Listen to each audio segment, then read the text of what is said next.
नमस्कार, India voice देख रहे हैं आप। आपके साथ मैं हूं स्वीटी दीक्षित। सीधे चलेंगे मुजफ्फरनगर, जहां पे वृक्षारोपण जन अभियान 2023 का सीएम योगी आदित्यनाथ शुभारंभ कर रहे हैं।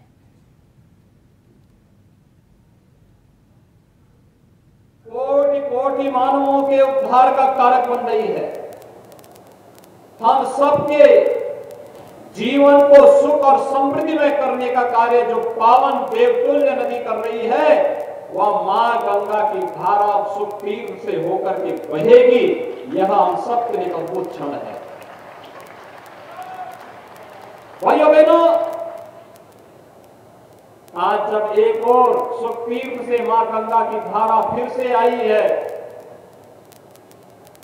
ये क्षेत्र तो भागवत भूमि है।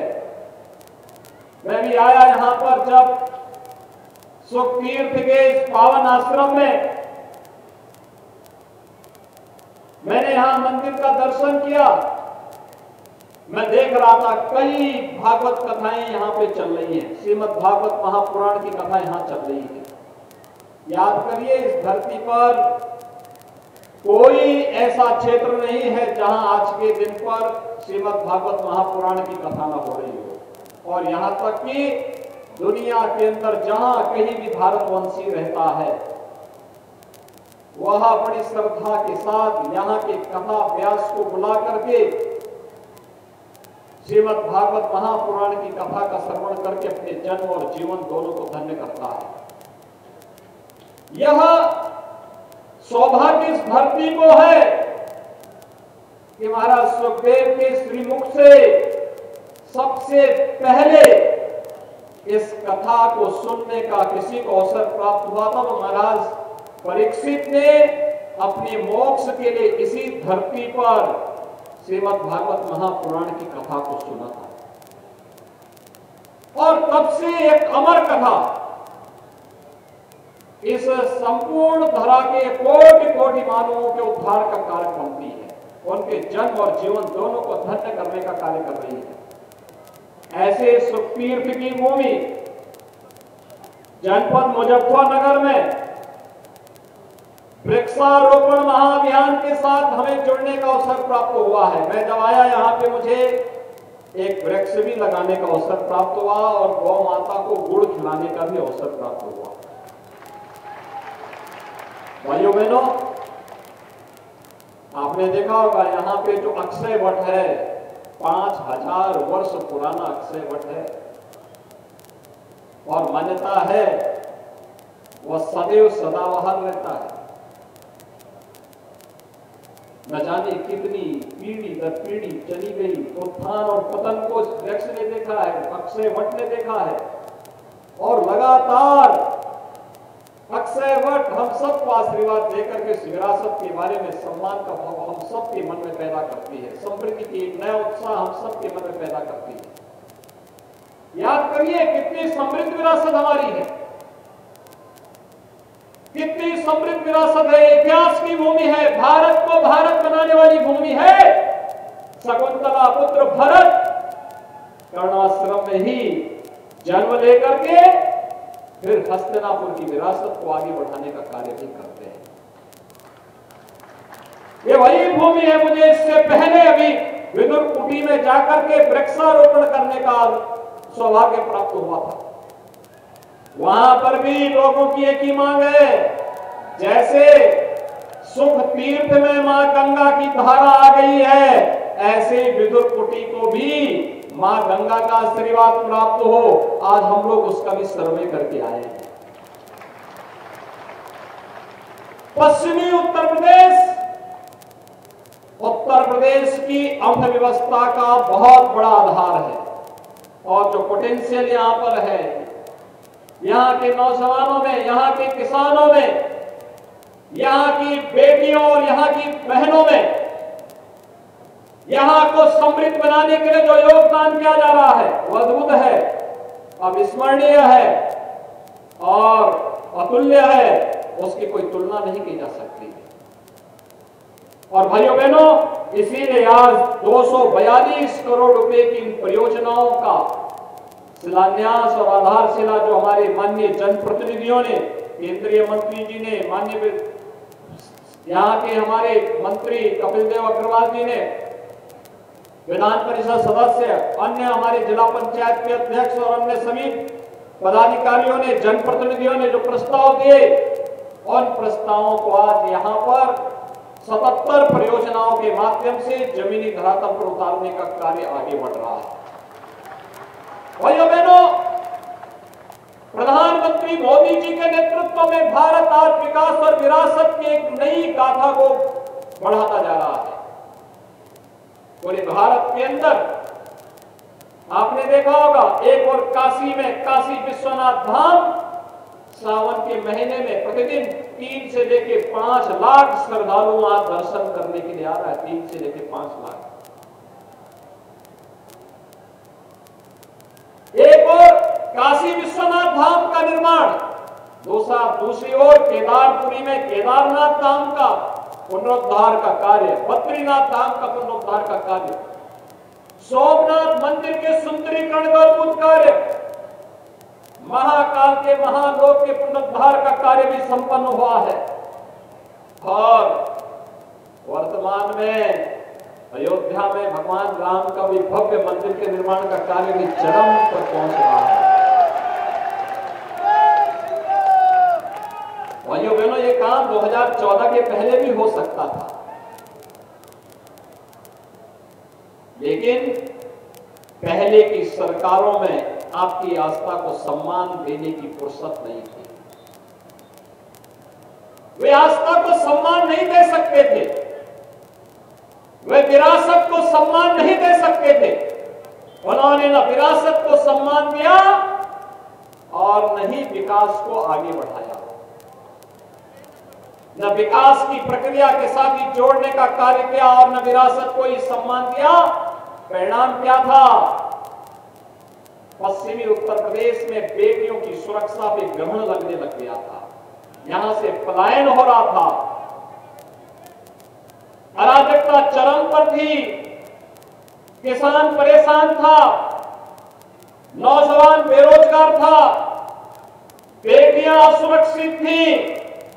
और अब मैं कह सकता हूं, अब पश्चिमी उत्तर प्रदेश का हर नागरिक कह सकता है कि बेटी की सुरक्षा के साथ खिलवाड़ करने वाला अब धरती पर नहीं रसातल में जाएगा, उसके लिए धरती पर तो जगह नहीं मिलेगी।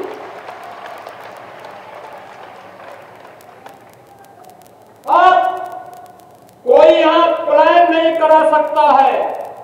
यहां के किसानों को, यहां के व्यापारियों की सुरक्षा की गारंटी डबल इंजन की सरकार दे रही है। पलायन कराने वाले स्वयं पलायन कर गए, अब व्यापारी को, यहां के नागरिकों को कोई पलायन नहीं करा सकता।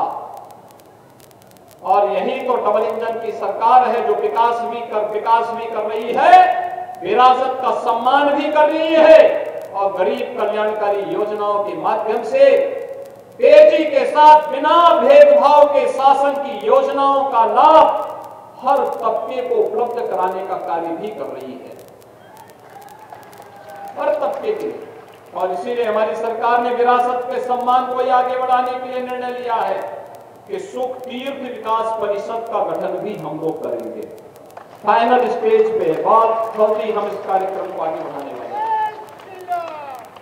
मैं यहाँ के अन्नदाता किसानों का अभिनंदन करूंगा। भाइयों बहनों, मैं अभिनंदन करूंगा। एक तरफ सुख तीर्थ विकास परिषद बनेगा, यहाँ के विकास को आधार बनाएगा, कनेक्टिविटी को बेहतर बनाएगा, नौजवानों को रोजगार की संभावनाओं को विकसित करेगा, हमारे पूज्य संतों की आस्था को सम्मान देगा।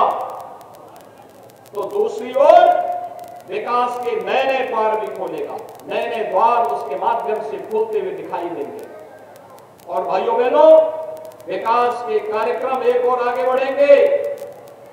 दूसरी तरफ इस क्षेत्र में अन्नदाता किसानों का मैं अभिनंदन करूंगा जिन्होंने वन डिस्ट्रिक्ट वन प्रोडक्ट में मुजफ्फरनगर के गुड़ की मिठास को दुनिया तक पहुंचाने का काम किया है।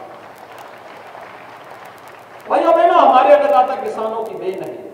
ये किसान जो पहले 17 के पहले पीड़ित रहता था, सुरक्षित नहीं था, क्योंकि बिजली आती नहीं थी, तो खेत में जो इंजन लगाया था पानी के लिए वह चोरी हो जाता था, रात्रि को खेत में रुकता था तो जान को खतरा था। और अब तो सरकार वहां पहुंच चुकी है, जब जितने भी सरकारी ट्यूबवेल है वहां से मिलने वाला किसानों का जो भी पानी होगा वह फ्री में होने की कार्रवाई अंतिम चरणों में चल रही है। बहुत शीघ्र उसको एक बड़े कार्यक्रम के माध्यम से किसानों को समर्पित करने जा रहे हैं। भाइयों बहनों, आपने देखा होगा विरासत का सम्मान क्या होता है। कांवड़ यात्रा में जाने वाले हमारे कांवड़ यात्री, अब कोई परेशान नहीं कर सकता है, अब कोई परेशान नहीं कर सकता है।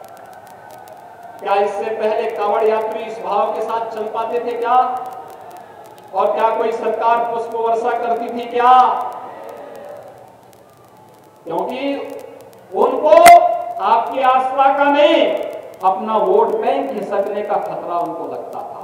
और मैं धन्यवाद दूंगा कि आप जातिवादियों पर उठ करके, परिवारवादियों पर उठ करके, जो लोग पहले डरते थे कि कांवड़ यात्रा को निकालने देंगे और पुष्प वर्षा करेंगे तो वोट बैंक खिसक जाएगा, आपने उनको सत्ता से ही खिसका दिया है और वहां पहुंचा दिया जहां वो द्वारा आने की नौबत ही नहीं आएगी। उनको वहां पहुंचा दिया है। भाइयों बहनों, हमें अपने भारत पर गर्व की अनुभूति करनी चाहिए। हमारा भारत महान है। हमारी समृद्ध विरासत को आगे बढ़ाने के लिए आज विकास की आवश्यकता है। हर घर में समृद्धि आए, इसके लिए आवश्यक है उसके घर में खुशहाली लाने के लिए समृद्धि के मार्ग खोलने पड़ेंगे और इसके लिए विकास के कार्य हर स्तर पर होंगे। इसके लिए कोई कोताही नहीं बरतेंगे। विकास के लिए कोई पैसा आड़े नहीं आने पाएगा। पैसे की कोई कमी आज के दिन पर नहीं है। डबल इंजन की सरकार प्रधानमंत्री मोदी जी के नेतृत्व में, उनके मार्गदर्शन में सुरक्षा भी देगी, समृद्धि का मार्ग भी प्रशस्त करेगी। और सुरक्षा और समृद्धि के इस मार्ग को लेकर के आज 242 करोड़ रुपए की इन परियोजनाओं का शिलान्यास और लोकार्पण करने के लिए भी यह मंच आपके पास आया है। इसमें स्वास्थ्य की भी है, शिक्षा के लिए भी है, जल संसाधन की भी है, पर्यटन की भी योजनाएं हैं। विकास के समग्र विकास की आधारशिला जिन कार्यक्रमों के माध्यम से रखी जा सकती है वे सभी इसके साथ समाहित की गई है। और भाइयों बहनों, आज मैं इसीलिए आपके बीच आया हूं। आज जब मैं यहां पर आया हूं, मैं यहां पे जैसे आया मैंने अक्षय वट देखा, मन अभिभूत हो गया। एक आध्यात्मिक शांति, कितना सुकून मिलता है उस पेड़ के नीचे बैठने में। अक्षय वट के नीचे जाने पे कितना आध्यात्मिक सुकून मिलता है। और आज यहां पे भगवान सुखदेव की ही प्रेरणा से उत्तर प्रदेश सरकार, डबल इंजन की सरकार, भारतीय जनता पार्टी की डबल इंजन की सरकार, भाइयों बहनों 30 करोड़ वृक्षारोपण के कार्यक्रम को आगे बढ़ा रही है। अभी मैं आधे घंटे पहले जानकारी ले रहा था कि कितने वृक्ष लगे हैं। भाइयों बहनों, प्रातः काल से अब तक 17 करोड़ से अधिक वृक्षारोपण का कार्यक्रम संपन्न हो चुका है और ये निरंतर चल रहा है। सायकाल 5 बजते यह 30 करोड़ की सीमा रेखा को पार कर जाएगा। मैं आपसे भी आह्वान करूंगा, 100 वर्ष पुराना कोई भी वृक्ष हो, बरगद होगा, पीपल होगा, पाकड़ होगा, आम, जामुन, कोई अन्य छायादार वृक्ष होगा, उसको काटने मत कीजिए। उसको विरासत वृक्ष के रूप में मान्यता देकर के चबूतरा बनाइए, अच्छे ढंग से लोग वहां बैठे, गोष्ठी करें और विरासत वृक्ष के रूप में उसे सम्मान दीजिए। ये पेड़, ये वृक्ष केवल वृक्ष नहीं है भाइयों बहनों, ये विरासत भी है। ये ऑक्सीजन भी देता है और जल संरक्षण का काम भी करता है। ये दोनों कार्य करता है। दुनिया तबाह है ग्लोबल वार्मिंग से, आप देख रहे होंगे कहीं पे सूखा है, कहीं बाढ़ आई हुई है। यही तो है प्रकृति का संतुलन। जब संतुलन बिगड़ेगा यही स्थिति पैदा होगी। हम अधिक से अधिक वृक्ष लगाएं, विरासत वृक्षों का संरक्षण करें और जितने भी लोग हैं, जितनी बड़ी सभा यहां पर है, इतनी ही मैं वहां पे बिजनौर में भी संबोधित करके आया और मैंने वहां पे भी देखा हर व्यक्ति संकल्प लेके गया था, आज एक पेड़ जरूर लगाएंगे, एक वृक्ष जरूर लगाएंगे और लगाना ही नहीं, उसकी सुरक्षा भी करेंगे। पीएम आवास योजना के साथ साथ आंगनबाड़ी जितनी भी कार्यकर्त्री हैं, उनके द्वारा सहजन के पेड़ लगाए जा रहे हैं। हमारे अन्नदाता किसानों के द्वारा इमारती लकड़ियों के पेड़ लगाए जा रहे हैं। हर छात्र और युवाओं के द्वारा फल देने वाला पेड़ लगाया जा रहा है। हमारे यहाँ तो मान्यता है कि मां का दूध किसी को तभी फलीभूत होता है जब वो एक फलदार पेड़ लगाता है। याद रखना, फलदार वृक्ष लगाना किसी भी व्यक्ति के लिए मां के ऋण से उऋण होने जैसा होता है। और भाइयों बहनों, इसीलिए हमें इन वृक्षों को लगाना, महिलाएं औषधीय वृक्षों को लगाएं, फलदार वृक्षों को लगाएं। सरकार भी दे रही है, अपने स्तर पर भी प्रयास करिए। आप देखना, जब प्रकृति की सुंदरता रहेगी, प्रकृति हरी भरी रहेगी, जल संसाधनों की कमी नहीं होगी और स्वतः ही खुशहाली आएगी। समृद्धि से खुशहाली की ओर का मार्ग प्रशस्त करता है ये वृक्षारोपण का अभियान, और आज हम सब उसी के साथ जुड़े हुए हैं। भाइयों बहनों, मैं आप सबको आज के इस अवसर पर आश्वस्त करने के लिए आया हूं कि डबल इंजन की सरकार बोलती नहीं है, करके दिखाती है, करके दिखाती है।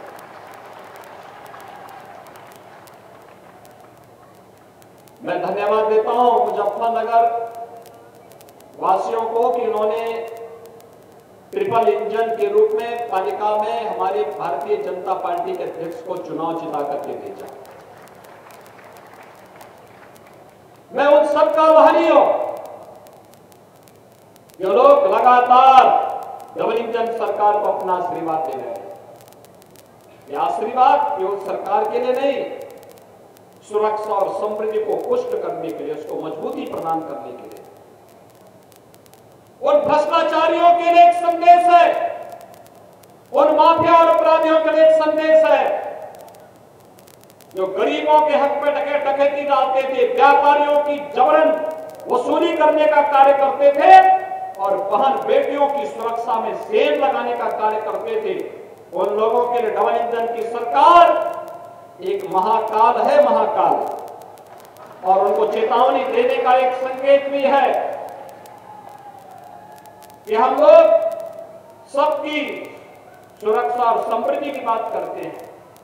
योजनाओं का लाभ सबको मिल रहा है और योजनाओं का लाभ जब सबको मिल रहा है तो फिर जब सरकार के स्तर पर भेदभाव नहीं, तो फिर सरकार भी उम्मीद करती है कि सबका आशीर्वाद डबल इंजन सरकार को मिले और हम समृद्धि का मार्ग हर घर तक, हर द्वार तक पहुंचाने का कार्य कर सके।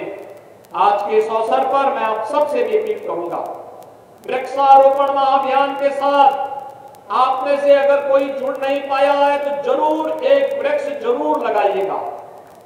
मुझे आज बरगद का पेड़ लगाने का भी अवसर प्राप्त हुआ है और पीपल का वृक्ष भी लगाने का अवसर प्राप्त हुआ है। ये लगातार चल रहा है। हर सरकार का मंत्री अलग अलग जनपदों में जाकर इस कार्यक्रम के साथ जुड़ रहा है। भाइयों बहनों, आज के इस अवसर पर मैं एक बार फिर से मां गंगा की पवित्र धारा सुख तीर्थ को स्पर्श करते हुए आज आगे बढ़ी है।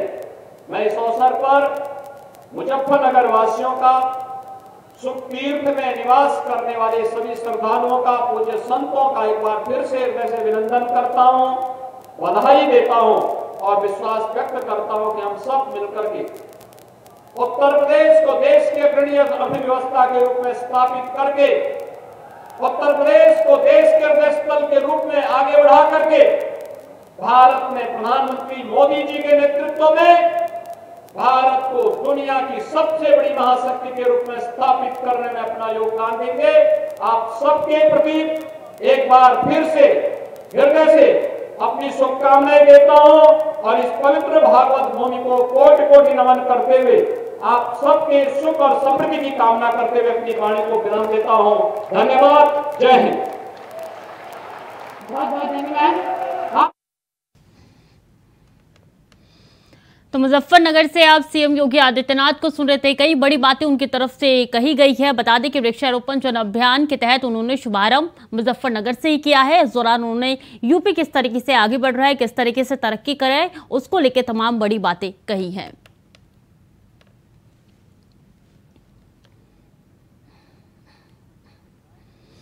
खबरों में आगे बढ़ेंगे। बदायूं में बदमाशों के हौसले बुलंद होते जा रहे हैं, जहां बदमाशों ने एक घर में घुसकर जमकर लूटपाट मचाई है। आपको बता दें कि पीड़ित ने 5 बदमाशों के खिलाफ बंधक बनाकर लूटपाट करने का आरोप लगाया है। तो वहीं 5 लाख नकदी और जेवर समेत 10 लाख का माल बदमाश ले गए हैं। जहां विरोध करने पर पीड़ित पर चाकू से हमला कर उसे घायल कर दिया गया है, जिसके बाद घायल को जिला अस्पताल में भर्ती कराया है। फिलहाल पुलिस मामले की जांच पड़ताल में जुटी हुई है।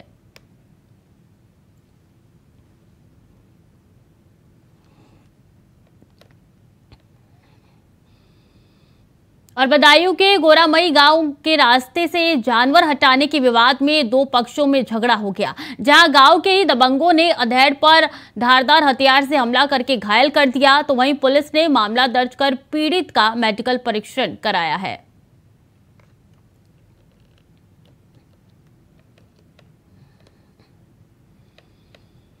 यूपी के कानपुर से एक हैरान करने वाली घटना सामने आई है। आज सुबह एक शख्स ने स्वरूप नगर थाने के गेट पर पेट्रोल डालकर खुद को आग लगा ली। आग का गोला बनकर थाने के अंदर घुसने लगा।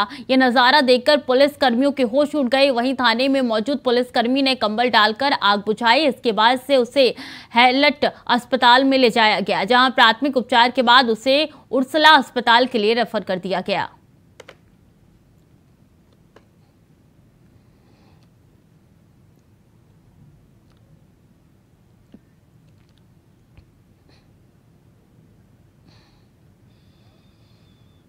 और मुख्यमंत्री योगी आदित्यनाथ के दौरे के लिए शुभतीर्थ में सभी तैयारी पूरी कर ली गई है। सीएम के आगमन को लेकर घाट पर बच्चों की रंगोली बनाई है। साथ ही भागवत पीठ श्री सुखदेव आश्रम और मंदिर को फूलों से सजाया गया है। इस दौरान सीएम योगी तीर्थ में गंगा का पानी लाने की योजना का बटन दबाकर शुभारंभ करेंगे। इस दौरान वीडियो के जरिए लेआउट का प्रदर्शन भी किया जाएगा। साथ ही सीएम एक जनसभा को भी संबोधित करेंगे।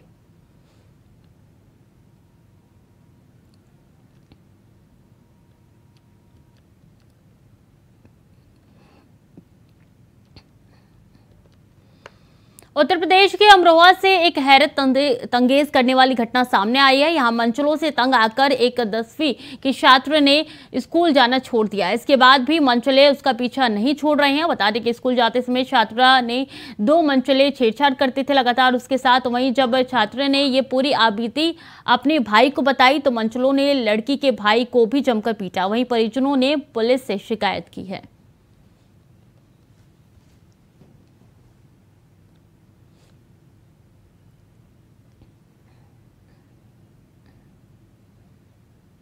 अलीगढ़ के रामघाट रोड स्थित एक हॉस्पिटल में एक दिन की मासूम की मौत हो गई। मासूम की मौत के बाद परिजनों ने जमकर हंगामा किया और आरोप लगाया कि डॉक्टर के गलत इंजेक्शन लगाने के कारण बच्चे की तबीयत बिगड़ी और उसकी मौत हो गई। वहीं दूसरी ओर बच्चे का इलाज कर रहा डॉक्टर मौके से फरार हो गया, जिसके बाद परिजनों का गुस्सा और ज्यादा बढ़ गया और उन्होंने अस्पताल के बाहर जमकर हंगामा किया। घटना की जानकारी मिलने पर मौके पर कुवारसी पुलिस पहुंची, जिसके बाद बच्चे के पिता ने अस्पताल और डॉक्टर के खिलाफ तहरीर दी है।